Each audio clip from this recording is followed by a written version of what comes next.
What's up everybody, I got a new mod for you guys today, and this mod is different from the other ones I've covered on the channel. Today we're looking at Solo Warfare LE3. This is a standalone survival horde mode for Mass Effect 3. The mod uses concepts from Mass Effect 3's multiplayer mode and Call of Duty Modern Warfare 3's survival mode. I saw this mod and I was interested because it changes how you normally play in Mass Effect. Instead of having to go through the prologue, you're sent to this hub world, which is just Novaria, but I thought that was cool on its own. We're closing in on 1,000 subs, guys. If y'all could subscribe to the channel, I would greatly appreciate it. Now let's go ahead and get into this. The most important thing about this mod is that overhaul mods should not be active with it.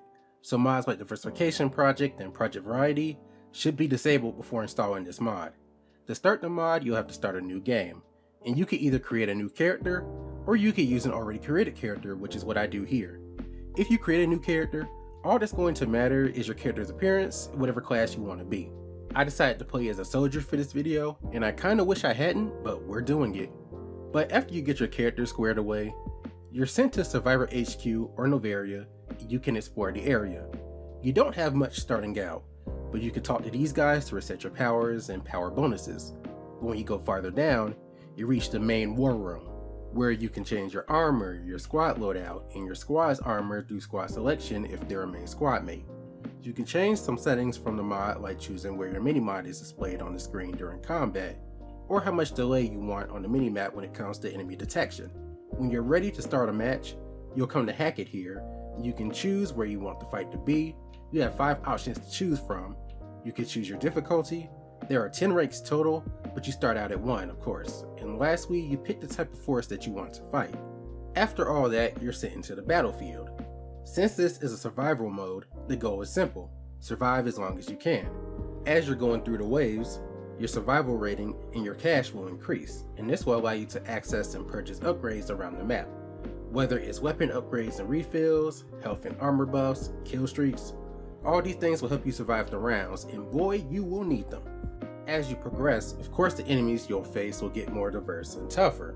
You'll start seeing enemy types you've never seen before. Enemies from multiplayer like Cerberus Dragoons, this one almost took me out, on top of the usual enemies. I went with Cerberus in the gap for this video, so I'll be referring to them at certain points. At certain points, you'll run into enemy helicopters that you'll have to take out, and you'll have to fight what I like to call ultra units, like these Cerberus Juggernauts. It's been a while since I've played ME3 multiplayer, so I don't know if these are real or not, but if Cerberus is somehow around in the next Mass Effect game, these need to be an enemy type. But the Juggernauts themselves have an even harder version of themselves called a Heavy Juggernaut, like damn! It would have been nice to have some more crowd control abilities early on. I had Dark Channel, but it wasn't cutting it. The hardest thing about playing this is just positioning yourself so that you have adequate cover, but also checking your flanks to make sure you have a position yourself where enemies can take shots at you. And with those ultras and helicopters, after a while, you'll have to fight them on top of everything else. When you say pressure, they're really trying to apply some. I was spamming the airstrike and helicopter support at a point because help, I need some help. But after you complete a wave, you'll have a few seconds to purchase whatever you need to get ready for the next round. When you reach rank 25 of a match, you unlock the next level of difficulty. So at this point, you may want to leave, right? This will be a good time to call for an extraction. You can do this on any wave, as long as the wave is ongoing. To start the extraction, you go over to the extraction terminal and request to be picked up. And this is where things get wild.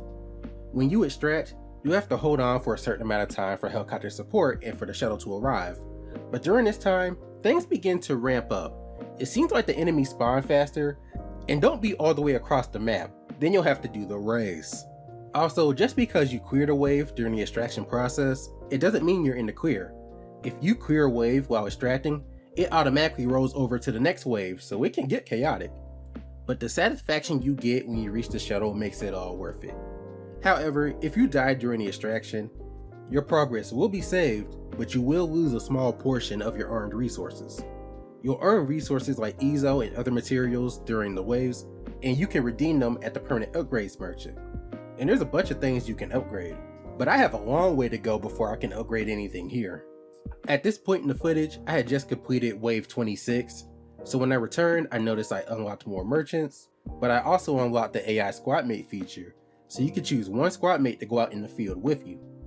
You go to this merchant to purchase squad mates, and then you go to the hollow armor back here to select the squad mate you want. And then if you want to change squad mates, you go to Anderson and it'll reset the feature.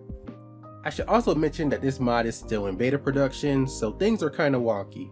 You'll notice that the extraction screen and some of the reward screens say no message text, so I don't really know when I'm unlocking certain things. Also, if you're playing this with a controller, you may have to use the keyboard and mouse to access your kill streaks and things. I may be in the minority here, but I thought having to play to level 25 seemed a bit too long. I had to take a break around level 15 on my second attempt, because it was becoming mundane at one point. However, things did get crazy after a while, so I don't know.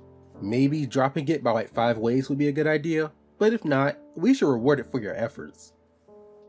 But yeah, that's the gist of this mod. This is something that would be a good addition to a Mass Effect 5 multiplayer mode.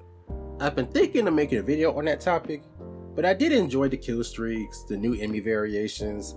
There weren't any new Geth variations, but I'm sure they're coming. And it was cool seeing the Dragoons and Rampart mechs again. But I looked at this mod as a good way to improve my skills, and I would recommend this mod to anyone who likes survival-based gameplay. I'll put a link to this mod in the description, but I would like to thank you guys for watching. Feel free to like, comment, and subscribe, and I'll see you all in the next one. Peace. DJ Sonic Freak.